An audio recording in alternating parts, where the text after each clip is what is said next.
زیستی نزد حکومت جمهوری تاجیکستان تعیین نمودن رحمانزاده. حکومت جمهوری تاجیکستان قرار میکند رحمانزاده لایق شیرعلی معاون رئیس کمیته حفظ محیط زیست نزد حکومت جمهوری تاجیکستان تعیین کرده شود. رئیس حکومت جمهوری تاجیکستان امامعلی رحمان. قرار حکومت جمهوری تاجیکستان از 7 ایونی سال 2024 درباره معاون رئیس کمیته کار با جوانان و ورزش نزد حکومت جمهوری تاجیکستان تعیین نمودن شاکرزاده.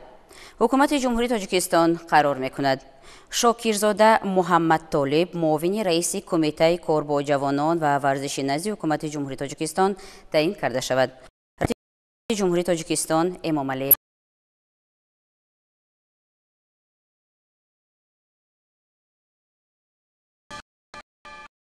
دیگر امروز تحت ریاست سروزیر جمهوری تاجیکستان قاهر رسولزاده جلسه کمیته تدارکات کنفرانسیای سیوم بین المللی سطح بلند اوید با تطبیق 10 ساله بین المللی عمل آب برای رشد استوار سالهای 2018-2028 برگزار گردید. در جلسه اوید با جریان آمادگی تشکیل و گذراندن کنفرانسیای سیوم بین المللی سطح بلند اوید با تطبیق 10 ساله بین المللی عمل آب برای رشد استوار سالهای 2018-2028 و چاره‌بینی‌های کناری آن حسابات اعضای کمیته تدارکات و راهبران وزارت و اداره‌های داخلداری مملکت شنیده شد. طور تاکید گردید در کار این چاره‌بینی سطح بلند بین المللی اشتراک زیاد از 2000 نفر از هیئت‌های رسمی بیش از 100 دولت اعضای سازمان ملل متحد، راهبران و کارشناسان و تحلیلگران و مسائل آب و اقلیم از 62 تشکیلات و سازمان‌های منطقوی و بین المللی پیش بینی شده است. سروزیر مملکت رئیس کمیته تدارکات کنفرانسیای سیوم بین المللی سطح بلند اوید با تطبیق 10 ساله بین المللی عمل آب برای رشد استوار سالهای 2018-2028 اعضای کمیته تدارکات و راهبران وزارت و اداره‌های داخلداری مملکت را برای در سطح بلند آمادگی و تشکیل گذراندن این چاره‌بینی سطح بلند که با مسئله تطبیق تشبس‌های بین المللی پرزیدنت جمهوری تاجیکستان پیشوای ملت محترم امامعلی رحمان در مسئله آب و اقلیم بخشیده شده است وظیفه دار نمود. یادآور می‌شویم که کنفرانسیای سیوم بین المللی سطح بلند اوید با تطبیق 10 ساله بین المللی عمل آب برای رشد استوار سالهای 2018-2028 10-13 ایونی سال 2024 در پایتخت جمهوری تاجیکستان شهر دوشنبه برگزار می‌گردد.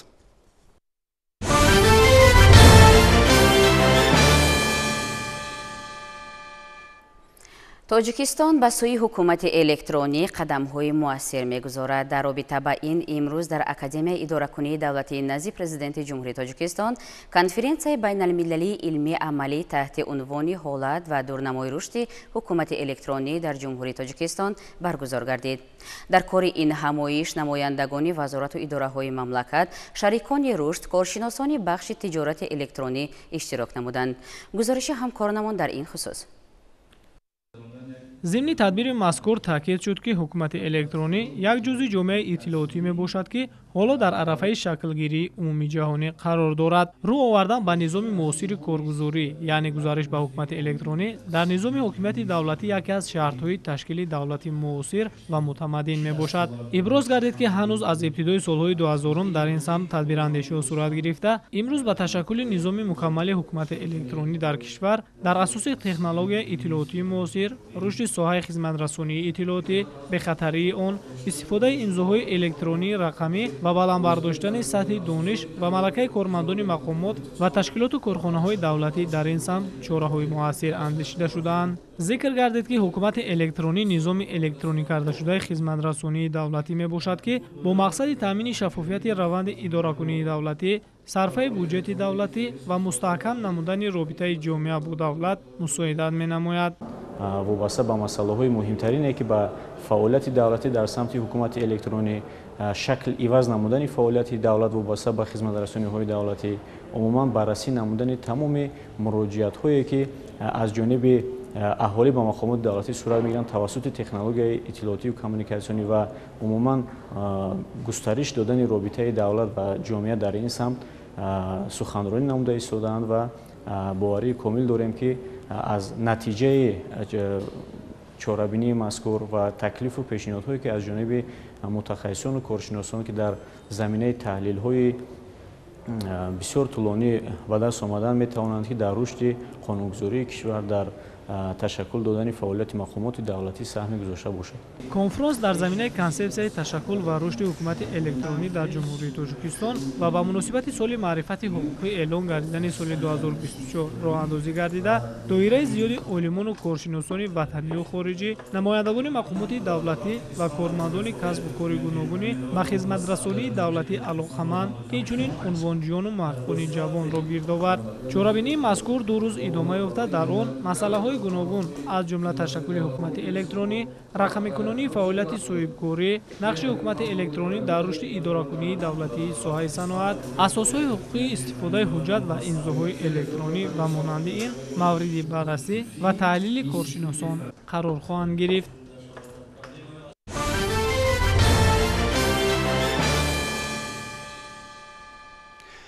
استقلالiyati давлатӣ дар мамлакат ба рушди тамоми соҳаҳо заминаи мусоид гузошта, дар ин давраи беш аз 13 солаи соҳибистиқлолӣ дар ҳама шаҳру ноҳияҳои мамлакат тадбирҳои бунёдкориву созандагиҳо вусъат ёфта, сатҳи некуаҳволии сокинон низ ба маротиб беҳтар гардидааст. дар ноҳияи восеи вилояти Хатлон ҳам чунин пешравиҳои рӯзафзун ба таври комил мушоҳида мегардад. ҷамоати шаҳраки заҳматободи ноҳия дар заминаи дастгириву таваҷҷӯҳи ҳукумати ҷумҳурии Тоҷикистон ва ташаббусу саҳмгузориҳои соҳибкорону сокинони маҳаллӣ имрӯз ба яке аз гӯшаҳои ободу зебо ва дорои имкониятҳои васеъ барои ҷалби сайёҳон мебошад. ноҳияи восеи вилояти Хатлон дар замони соҳибистиқлолии мамлакат дар ҳама бахшҳои хоҷагидорӣ, фаъолияти соҳаҳои мухталиф, истеҳсолот ва созандагиву бунёдкориҳо ба пешравию дастовардҳои назаррас ноил шудааст.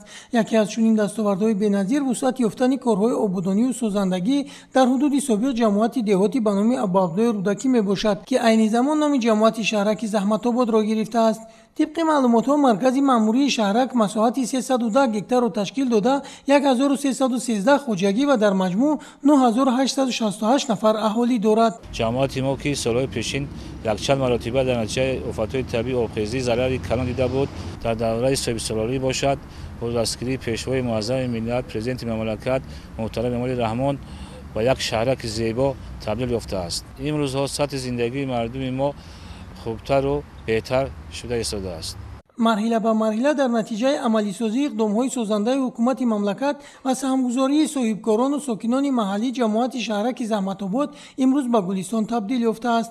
баҳри ободу зебогардонии кӯчаву маҳал ва тозаву озода намудани атрофи идораву ташкилот, боғу гулгашт ва шафати роҳҳои пиёдагарду автомобилгард ҳар ҳафта аз ҷониби сокинон ҳашари дастаҷамона аксияи тозагии маҳал гузаронида мешавад. танҳо дар соли 2023 масофаи 12 километр роҳҳои маҳаллӣ мунфарш карда шуд, ки ҳоло роҳҳои ҳудуди маркази шаҳрак пурра асфалтпӯш ва чароғон гардидааст. ҳамчунин ҷиҳати созандагиҳо тадбирҳои шоиста амалӣ шудааст, ки ҳусни зоҳирии ин мавзеъро боз ҳам зебову назаррабо намудааст. инчунин ҷиҳати таъмини бехатарии ҳаракат дар роҳ дар ду нуқтаи ҳудуди шаҳрак чароғаки роҳнамои муосири рақамӣ насб шуда мунтазам фаъол мебошанд. ҳоло дар маркази ҷамоати шаҳрак 3 боғи фарҳангӣ аз ҷумла мавзеи таърихии ҳавзи Қайнар, боғи ба номи Абуабдуллои Рудакӣ ва боғи Парчам бунёд ва мавриди баҳрабардорӣ қарор дода шудааст. ин муассисаҳои фарҳангӣ барои сайру фароғати сокинону меҳмонон ва ҷалби сайёҳон дорои беҳтарин имконият ва шароити зарурӣ мебошад.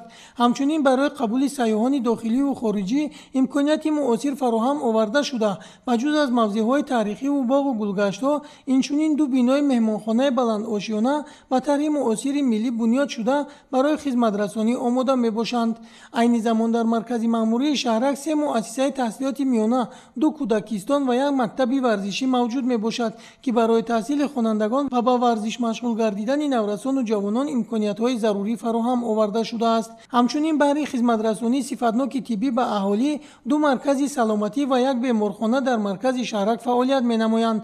дар саҳни беморхона баҳри истироҳати беморону аёдаткунандагон фаввораҳои зебову рангуранг сохта шуда, инчунин роҳравҳову шафати он низ бо шинонидани гулҳои гуногунранги мавсимию доимӣ ва ниҳолони ороишӣ зиннат дода шудааст.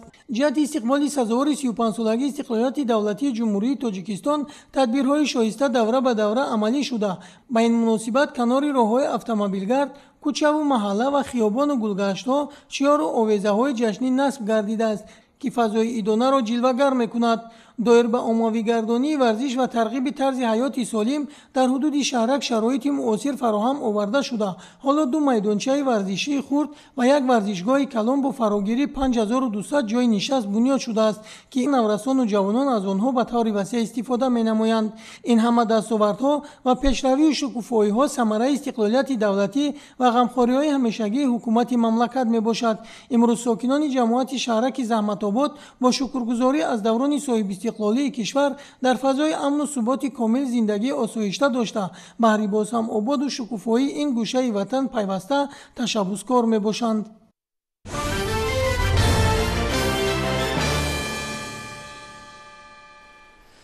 дар асоси дастуру супоришҳои асосгузори сулҳу ваҳдати миллӣ пешвои миллат президенти ҷумҳурии тоҷикистон муҳтарам Эмомалӣ Раҳмон гурӯҳи корӣ аз ҳисоби роҳбарият ва намояндагони кумитаи меъморӣ ва сохтмони назди ҳукумати ҷумҳурии тоҷикистон, мақомоти иҷроияи ҳокимияти давлатӣ ва роҳбарони мақомоти ҳифзи ҳуқуқу тартибот таъсис ёфта давоми 3 рӯз бо сокинони ҷамоатҳои деҳоти ноҳияи Абдурахмони Ҷомӣ мулоқотҳои судманд доир карданд.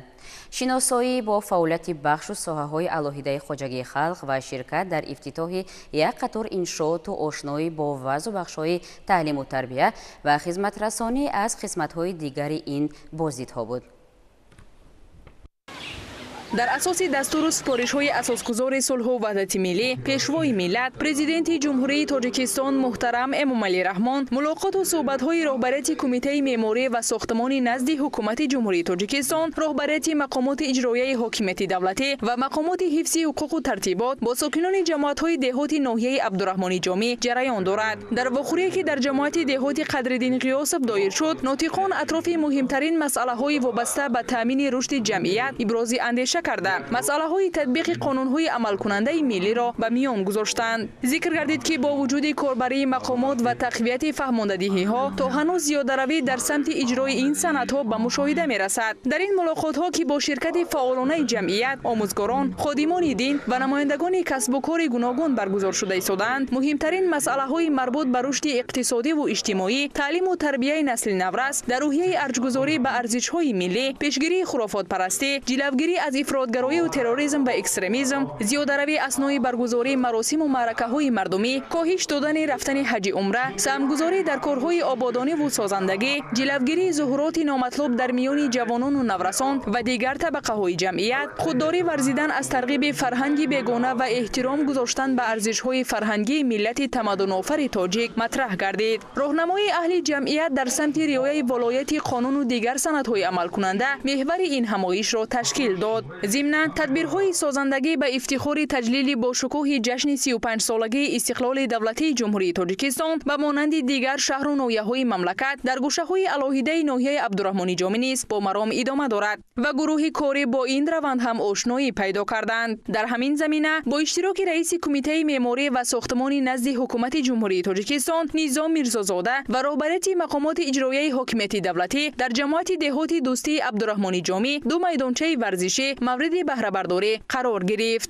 иншоот бо саҳми соҳибкорони ватандӯст Одилҷон Абдурозиқов ва Суюндхон Саъдуллоев ба истифодабарӣ дода шуд. ифтитоҳи ин майдончаҳои варзишӣ дар рушди соҳаи варзиш заминаи воқеӣ гузошта ҳамарӯза наврасону ҷавонон бо истифода аз ин имконият машқу тамрин намуда бозиҳои гуногунро роҳандозӣ менамоянд. намояндаи ҳукумати ҷумҳурии тоҷикистон ва роҳбарияти ноҳия бобати бунёди ин иншооти варзишӣ ва иқдоми ободкоронаи соҳибкорон баҳои баланд дода таъкид намуданд ки ин амали созандагиву бунёдкорӣ ба рушди деҳот мусоидат мекунад. иброз гардид ки дар ноҳия саҳми соҳибкорон бобати рушд бахшидан ба соҳаҳои гуногуни хоҷагии халқ назаррас буда. соҳибкорон ва шахсони эҳсонкор тавассути бунёди нуқтаҳои хизматрасонии таъиноташон гуногун ба рушди деҳот заминаи воқеӣ гузоранд.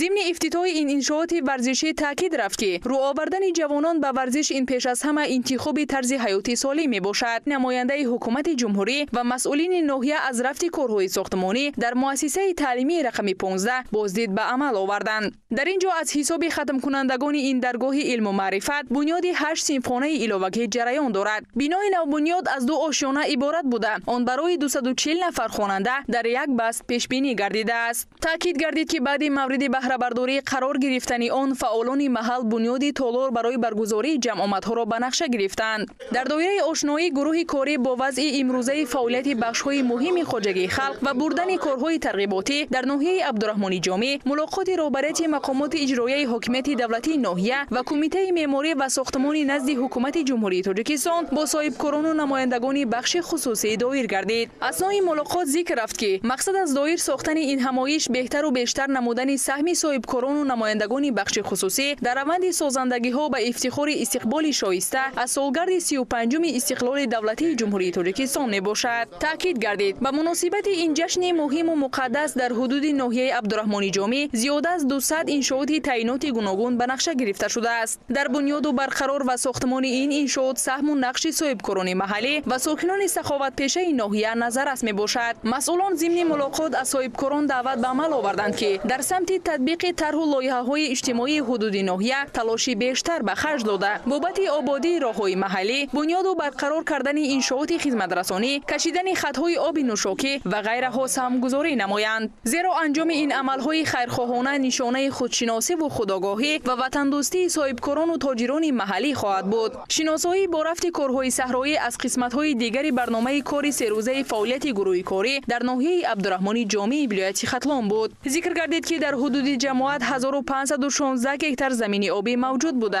280 خواجگی دهقانی عمل می‌کند. در موسم جاری خواجگیداران در مساحت بیشتر از 900 هکتار پخته کشت کرده. دیگر بخش‌های کشاورزی از جمله گرمخانه‌داری و سبزوارکاری را رواج می‌بخشند. اعضای این هیئت در جماعت دهاتی کلینین با فعالیت خواجگیداران آشنایی پیدا کرده. با کشاورزان دستورهای رهبریت عالی سیاسی تاجیکستان را بابت استفاده مقصدناک زمین، سری وقت جمع‌آوری حاصل در صحرا بوده زراعت، گذرانیدن کشتی تکراری و سهمگذاری بیشتر در تامین امنیت عضوخواری رسانیدند.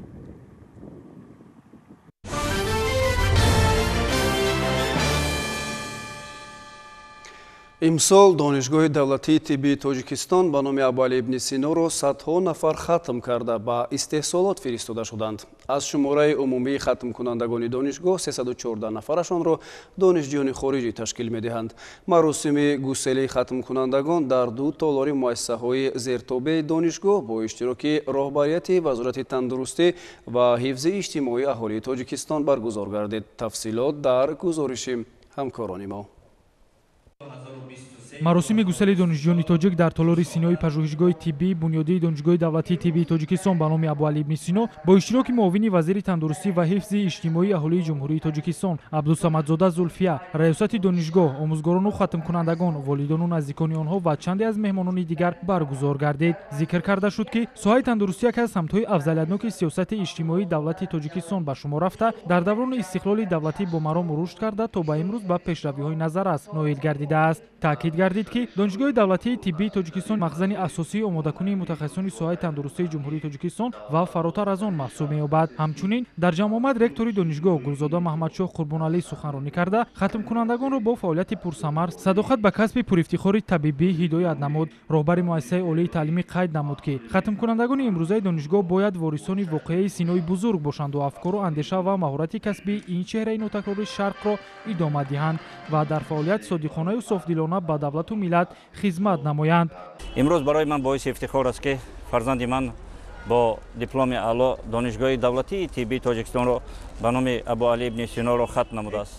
ман бовари комил дорам ки имрӯз дар заминаи пешрафти соҳаи мухталифи ҷомеа бахусус соҳаи тиб ки дар ҳама соҳа инкишоф ёфта истодааст, хатмкунандагони донишгоҳ ки ба як дониши баланд, ба як малакаи баланди тиббӣ хатм намудан метавонанд хизмати шоёни худро ба ватан баён доранд. ҳамчунин дар толори синои пажӯҳишгоҳи тиббии бунёдии донишгоҳи давлатии тиббии тоҷикистон бахшида ба рӯзи хатми донишҷӯёни хориҷӣ бо иштироки меҳмонони зиёд аз давлатҳои ҳиндустон, покистон, қазоқистон, қирғизистон, туркманистон, эфиопия, финляндия, руанда, зимбабве, афғонистон ва федератсияи русия аз ҷумла сафирони кишварҳои хориҷӣ, роҳбарияти донишгоҳ, омӯзгорону донишҷӯёни хатмкунанда ва чанде аз меҳмонони дигар ҷамъовади тантанавии навбатӣ баргузор гардид. зимни баромадҳо зикр карда шуд ки хатмкунандагони имсола дар оянда ба сафи ҳазорҳо нафар ҷавонони ҳушманди сайёра шомил шуда барои солимгардонии аҳли башар саҳми арзишманд мегузоранд ва бо дониши амиқу истеъдоди баланд, ахлоқи неку, хислатҳои ҳамида ба беморону эҳтиёҷмандон хизматҳои содиқонаву софдилона расонида обрӯю нуфузи давлату миллати тоҷик ва донишгоҳи давлатии тиббии тоҷикистонро ба ҷаҳониён муаррифӣ менамоянд. меҳмонони чорабинӣ аз ҷумла сафирону фиристодагони дигар кишварҳо барои тарбияи кадрҳои хуби соҳаи беҳдоштӣ ба ҳукумати ҷумҳурии тоҷикистон ва устодону омӯзгорони донишгоҳи давлатии тиббии тоҷикистон изҳори сипосу миннатдорӣ намуданд. бояд ёдовар шуд ки имсол ин боргоҳи пурифтихорро 2336 нафар донишҷӯ хатм мекунанд ки аз онҳо 314 нафар шаҳрванди хориҷӣ аз 11 давлати ҷаҳон мебошанд. хатмкардаи факултети стоматологии донишгоҳи давлатии тиббии тоҷикистон ба номи Абуалӣ ибни Сино Абдулрозиқ Мурсал аз ҷумҳурии исломии Афғонистон. тули 5 сол боз дар донишгоҳи давлатии тиббии тоҷикистон ба номи Абуалӣ ибни Сино таҳсил мекунам дар факултети стоматологӣ ва айни ҳол дипломи хатмкардаи худро ба даст овардам. нияти давом додани таҳсилро дар ҷумҳурии тоҷикистон дорам. номи ман Қосим ба донишгоҳи тиббӣ аз Эфиопия. ман дар донишгоҳи тиббӣ 5 сол диплом мегирам. номи ман Муҳаммад Ҳадӣ, ватани ман Покистон ҳастам. ман Покистон аз Панҷоб аз шаҳри Гуҷравала ҳастам. инҷо ман 3 сол ман мехунам. дар инҷо тоҷикистон ҳаст, хуб ҳаст. досто қати ман як чиз ман гуфтам ки ман 2 ватан дорам. якта Покистон дорам, якта тоҷикистон дорам. ҳамин тавр ҷамъоватҳои тантанавӣ бахшида ба рӯзи хатми донишҷӯёни ватанию хориҷӣ бо тақдими диплому тӯҳфаҳои хотиравии таъсисдодаи кумитаи тадорукот аз ҷониби муовини вазири тандурустӣ ва ҳифзи иҷтимоии аҳолии ҷумҳурии тоҷикистон, роҳбарияти донишгоҳи давлатии тиббии тоҷикистон ба номи Абуалӣ ибни Сино, меҳмонони олимақом ба хатмкунандагони ватанию хориҷӣ ва бо иҷрои барномаи фарҳангӣ аз ҷониби дастаи ҳунарии шифои донишгоҳ хотима ёфт.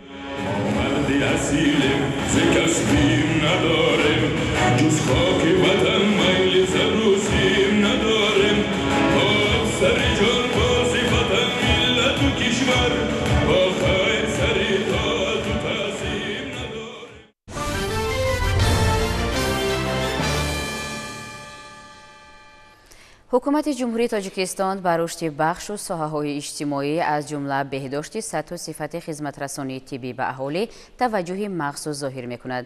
ҳамин аст ки сол аз сол бо афзоиш ёфтани маблағгузорӣ ва ҷалби сармояи хориҷӣ ин соҳаи афзалиятноки рӯ ба тараққӣ ниҳодааст. зимнан бо дастгирии ҳукумати мамлакат дар ҷамоати деҳоти Лакони шаҳри Исфара нуқтаи ёрии таъҷилӣ ифтитоҳ ёфт.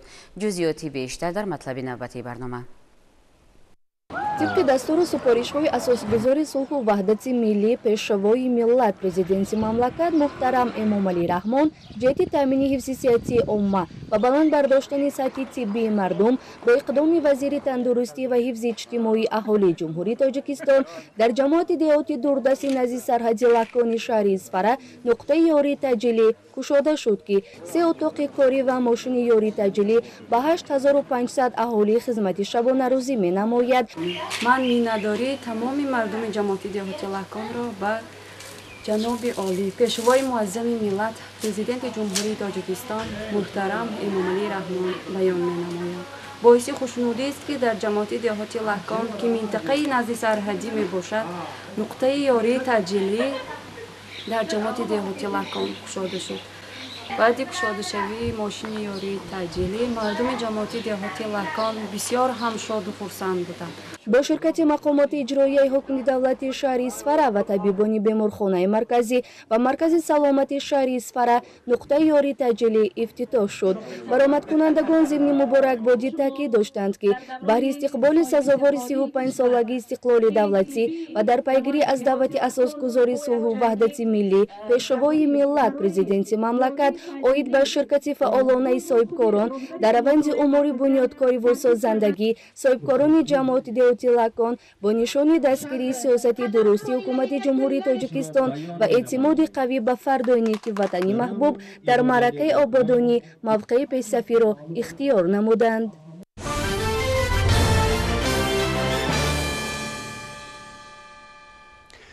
иқлими мусоиду заминҳои зархези ноҳияи дӯстӣ имкон медиҳад ки деҳқонону хоҷагидорон бо истифода аз тавсияи мутахассисони соҳаи кишоварзӣ ҳамасола масоҳати заминҳои киштро васеътар созанд.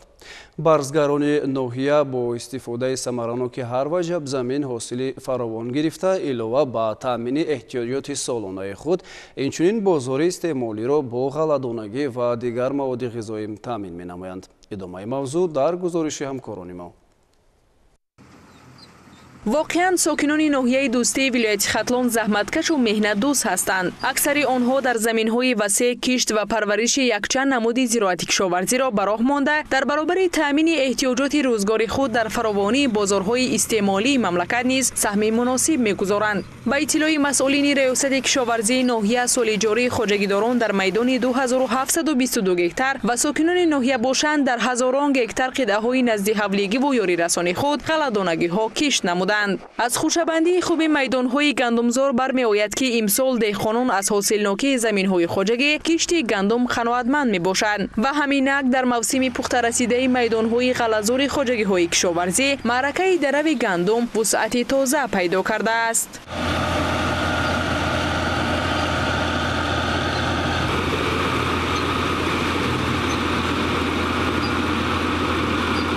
در ناحیه همگی 13937 گیتار زمین می باشد. تا امروزه ما در ناحیه قریب 1753 گیتار زمین درآورده شده. 350 گیتار جو کش کردیم. از جو هم حاصلناکی قریب خیلی ناز گرفتیم. نسبت پارسال قریب حاصلناکمان قریب 500 زیاد می باشد. عموما در ناحیه حاصلناک گندم امسال خیلی خوب می باشد. در جماعت دهاتی گردی گلمرودو 1908 گیتار زمین کارم آبی بوده. از آن جمله 386 گیتاری همین غلادانه تشکیل میکنند. از آن جمله 44 گیتاری همین جو میباشد. تو عین حال 100 گیتاری همین گندم درآ کرده شده. تکنیک‌ها میرسند و نصیب باشه در روزهای نزدیک درآ غلادانگی رو به اتمام میرسه. در بسیاری موضوعها گندم نقش دهیه خدا خواهد 1200 1300 تن رو تشکیل میده. بعد گندم باشه موافقی یعنی دورنمای سراسر کشاورزی ناحیه مکیدان و غلادانگی رو بیشتر میکنه.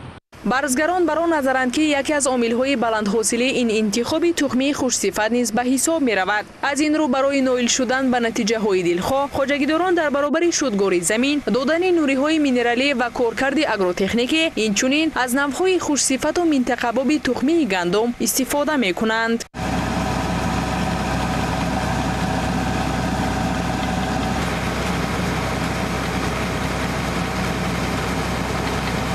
ما امسال در ناحیه 1722 گیتار زمین گندم دو نمود گندم کش کردیم. گندم بیزاستای و الکسیویچ. این گندم بسیار از وزارت کشاورزی ما تخمی را دسترس کرده. بسیار گندم نقص بوده است که حاصلناکیش خیلی بلند شد. هر ماه هر یک گیتار 50 سنتری 55 سنتری حاصل راندیم.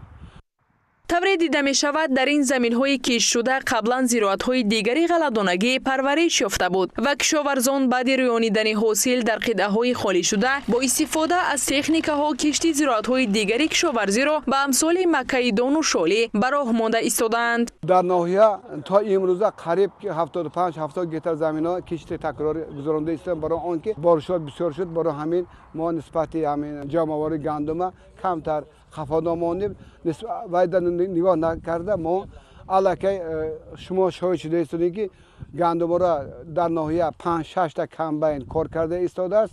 мо ҳамин наздикда қариб 1 ҳафта 2 ҳафтада пурра кишти такрора қариб 50-70% иҷро мекунем. хоҷагидорон و кишоварзони ноҳия ҳамеша дар талоши онанд ки ҳар як ваҷаб заминҳои дар ихтиёр доштаашонро оқилона истифода намоянду ҳар соле аз 2 то 3 маротиба ҳосили дилхоҳу назаррас ба даст биёранд. гузориши Шаҳлои Аҳмадхон, Фирӯзҷон Қурбонов барои барномаи иттилооти Навед аз ноҳияи Дӯстӣ.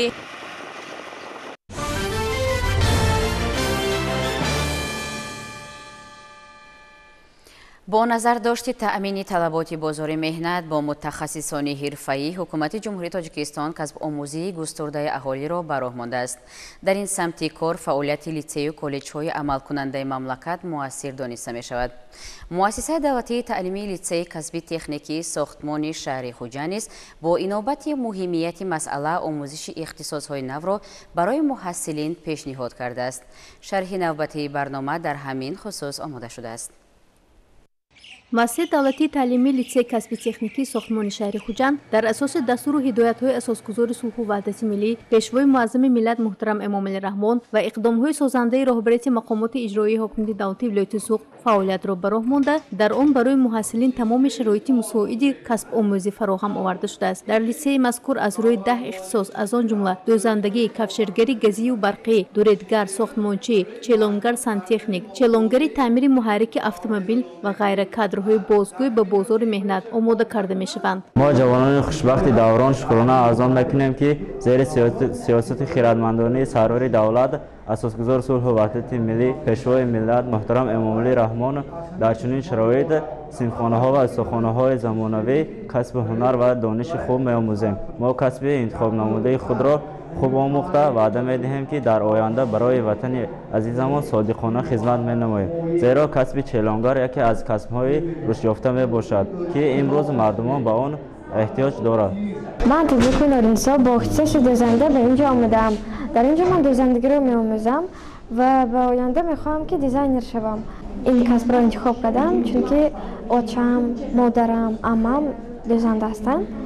ҳамон ба ман аз хурдӣ шавқ доштам ки дӯзанда шавам.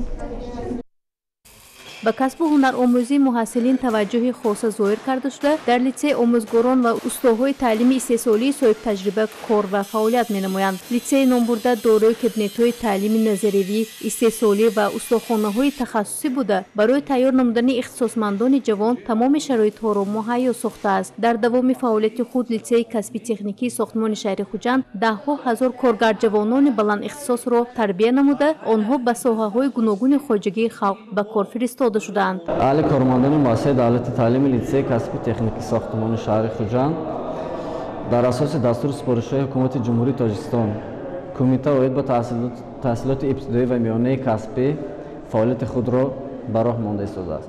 муассиса бо 6 корхонаҳои давлатии хусусӣ шартномаи дуҷонибе баста ки айни замон хаткунандагон аз санаи 25 майи соли ҷорӣ ба таҷрибаомӯзии истеҳсолӣ равона карда шуд. дар муассиса устохонаҳои дуредгарӣ, кафшергарӣ гази барқӣ ва озмоишгоҳҳои монтёри барқӣ, челонгари сантехник, дӯзанда, челонгар оид ба таъмири муҳаррики автомобил ва дигар озмоишгоҳҳо фаъолият менамоянд ки бо таҷҳизотҳои наву замонавӣ ҷиҳозонида шудаанд. ман Атабулаев Самир аз ноҳия Айнӣ мебошам. ман баъд аз хатми синфи 9 ба литсеи сохтмонии шаҳри Хуҷанд омада дар ин литсей дохил шудам. дар ин литсей ман касби кафшергариро интихоб намуда, ин касбро бо ёрии устодамон омӯхта истодаам. дар ин литсей ҳаман шароитҳои хеле хуб ва таҷҳизотҳои наву замонавӣ мавҷуд аст. дар оянда мехоҳам баъд аз омӯхтани ин касб ба халқу миллати худам хизмат намоям. таълимгоҳ дорои 24 синфхонаи таълимӣ, 10 озмоишгоҳи замонавии фаннӣ, 4 устохонаи таълимӣ, ошхона, китобхона ва дигар ҳуҷраҳои ёрирасон мебошад ва барои гузарондани таҷрибаҳои гуногун дар онҳо дастгоҳу аёниятҳои зарурӣ васлу насб шуданд. дар литсей бо мақсади омӯзиши касбу ҳунар синфхонаҳои алоҳидаи таълими меҳнат оид ба коркарди чӯб ва металл ташкил гардидааст. китобхонаи литсей бо адабиёти дарсӣ ва бадеӣ таъмин буда, барои хонандагон толори алоҳидаи хониш ташкил гардидааст ки толибилмон метавонанд ба адабиёт ҳам дастрасӣ пайдо намоянд. имрӯз 6 синфхонаи муассиса аз таъмир бароварда шуда барои қабули довталабон омода карда шудааст ки ҷиҳати беҳтар намудани сатҳу сифати таҳсилот ва ҷорӣ кардани усулҳои муосири таълиму тарбияи хонандагон дар рӯҳӣ ва тандурустӣ мусоидат мекунад.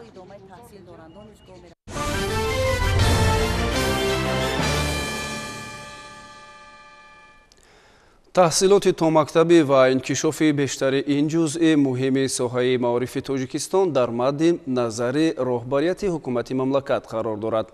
давоми солҳои охир ин самти муҳими низоми таълим дар навоҳии кӯҳистони кишвар низ марҳила ба марҳила рӯ ба инкишоф ниҳодааст. хабарнигорони мо роҷеъ ба фаъолияти муассисаҳои томактабӣ дар ноҳияи Рашт гузориш омода карданд. таваҷҷӯҳ намоед. имрӯзҳо дар ноҳияи Рашт ба масъалаи фарогирии кӯдакон ба муассисаҳои томактабӣ аҳамияти хоса зоҳир мегардад. ҷиҳати инкишофи зинаи таҳсилоти томактабӣ ва зиёд намудани теъдоди онҳо дар соли 2023 ва 2024 табқи иттилои масъулини шӯъбаи маориф дар назди 74 муассисаҳои таълимӣ 76 гурӯҳи маркази инкишофи кӯдак бо фарогирии 1550 нафар кӯдакони синни аз 5 то 6 сола фаъолият менамоянд ки ба онҳо 76 нафар мураббиён ба таълиму тарбия машғуланд. айни ҳол дар муассисаи таҳсилоти томактабии мо 60 нафар кӯдак таҳти назорат ҳастанд, таҳти тарбия қарор гирифтааст. онҳо ҳамарӯза ба расмкашӣ хондан, забономӯзӣ фарогир ҳастанд. ҳама чӣ мерасад, хурду хӯрок, ҷои хоб, истироҳат мекунанд. дар ноҳияи Рашт 4 адад муассисаҳои таҳсилоти томактабӣ фаъолият менамояд. муассисаи таҳсилоти томактабии шаҳраки ғарм бо фарогирии 105 кӯдак, муассисаи таҳсилоти томактабии рақами 2 шаҳраки Навобод бо фарогирии 60 кӯдак фаъолият мекунад. барои кӯдакон дар ин даргоҳ шароитҳои мусоиди зисту тарбия муҳайё гардонида шуда, кӯдакон ба машғулиятҳои муфид фаро гирифта шуданд.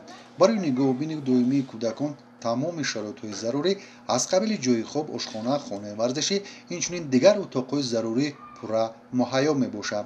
таълиму тарбияи кӯдакон аз тарафи мураббиёни ин даргоҳ дар сатҳи зарурӣ ба роҳ монда шудааст. кӯдакистон дорои шароитҳои зарурӣ барои истироҳат ва шуғулҳои муфид буда, кӯдакон дар ин ҷо аз ҷиҳати зеҳниву ҷисмонӣ сайқал меёбанд.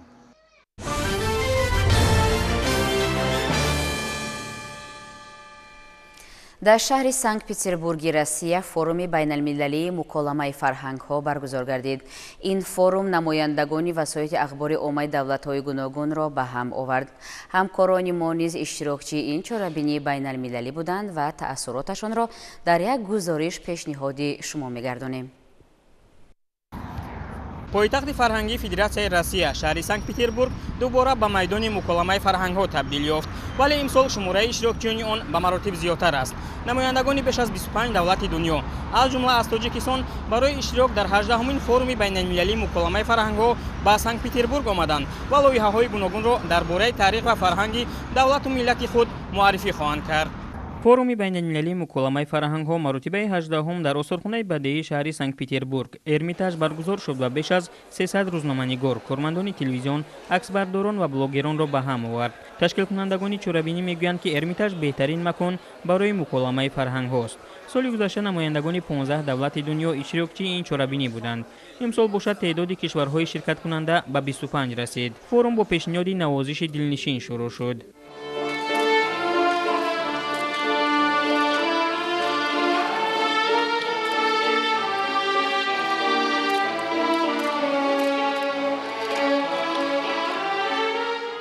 мавзӯи имсолаи форум ҳамкории миллатҳо ва фарҳангҳо буд. намояндагони кишварҳои Аврупо, Осиё ва Африқо дар бораи таъриху фарҳанги давлату миллати худ сухан гуфтанд. дар қисмати расмии чорабинӣ масъулин иброз намуданд, ки чунин ҳамоиш имконест барои муқобила бо ахбори бардуруғ ва густариши муколамаи созанда миёни кишварҳо. тавре зикр шуд, дар тӯли 18 сол баргузор намудани муколамаи фарҳангҳо воқеан дастоварди арзишманд аст. Эрмитаж – это реально то место, куда надо в начале своей карьеры зайти один раз. Это важная остановка для любого молодого человека, профессионала. Я рад, что нас поддерживают в этом замечательном проекте фонд «Русский мир», а проект проводим мы совместно с Союзом журналистов России. Нам прислали более 1000 работ. Мы отобрали наиболее лучшие. И мы их пригласили, этих авторов. Они представляют здесь свои проекты, в самом, я бы сказал, удивительном центре мировой культуры в Эрмитаже. ин форум барои густариши ҳамкориҳо ва шурӯъ намудани лоиҳаҳои гуногун имконияти нав ва шароити мусоидро фароҳам меорад.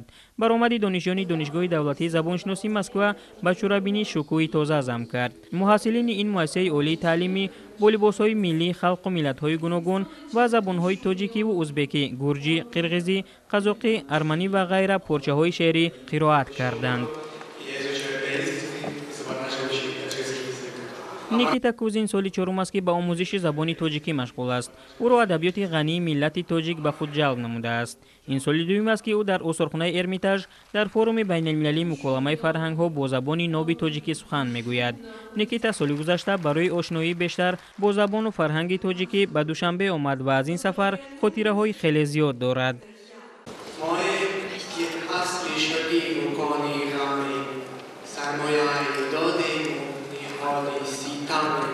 В первую очередь, чем мне очень понравился Таджикистан, он уютнее, потому что я сам из области, я из тихого города, и поэтому в Москве мне не всегда комфортно. Приехал в Таджикистан в ноябре, обгорел, было очень уютно, очень вкусно, конечно же, порадовали цены и люди, всегда можно пообщаться, все очень открыты. Таджикистан и Русия пишет. در فروم فستیوال فیلم‌های حجتی، برنامه‌های تلویزیونی و لایحه‌های ویدیویی برای پلتفرم‌های رقمی من در اینجا زندگی می‌کنم برگزار شد.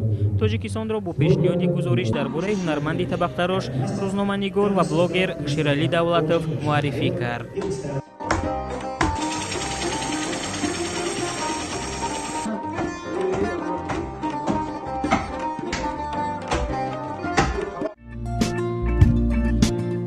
همچنین در دایره فروم بین‌المللی خبرنگاران جوان مکالمه فرهنگ‌ها در استخوان‌های بدیهی شهر سنت پترزبورگ ارمیتاژ تحت عنوان من در اینجا زندگی می‌کنم نمایشگاه بین‌المللی عکس‌ها گشوده شد.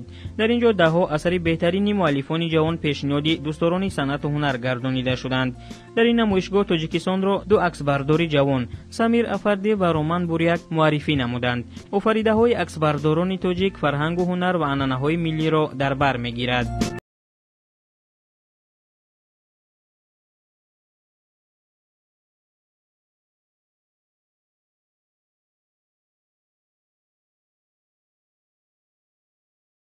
هجدهمین فروم بین‌المللی مکالمه فرهنگ‌ها کمیته تدارکات مؤلفان بهترین را از روسیه، اسپانیا، ترکیه، تاجیکستان، فرانسه، مصر، ارمنستان، آرژانتین و یک قطار کشورهای دیگر را با دیپلم‌های فخری قدردانی کرد. خاطررسان میشیم که 18مین فروم مکالمه فرهنگ‌ها در سال 2024 از جانب کنگره وسایط اخباری عامه اتحاد ژورنالیستان، آثارخانه دولتی ارمیتاژ، اتفاق ژورنالیستان روسیه، فوند روسکی میر با دستگیری حکومت سنت پترزبورگ، خزینه پرزیدنتی تشبس‌های فرهنگی، اکادمی بین‌المللی تلویزیون و رادیو، دانشکده دولتی سینما و تلویزیون سنت پترزبورگ و دانشگاه دولتی تکنولوژی‌های صنعت و دیزاین سنت پترزبورگ گذرانیده شد. در روزهای آخرین فروم اشتراکچیان در سنت پترزبورگ و گرد و اطراف آن و دیگر شهرها از قبیل تور، ولیکی نوگورود، تولا و کلین سفر کرده با مکان‌های فرهنگی روسیه از جمله خانه موزه الکساندر پوشکین، پیوتر چایکوفسکی و لیو تولستوی شناس شدند. 18مین فروم بین‌المللی مکالمه فرهنگ‌ها به رابطه فرهنگی بین دولت‌ها آغاز دوباره بخشید.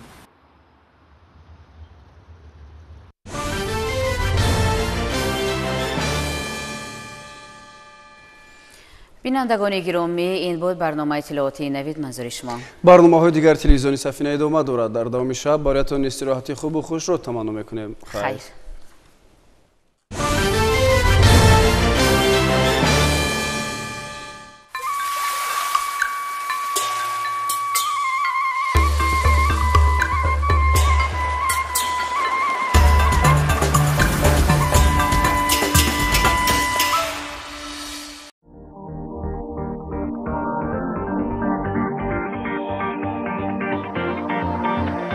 در موسم نوی فراغت با سامان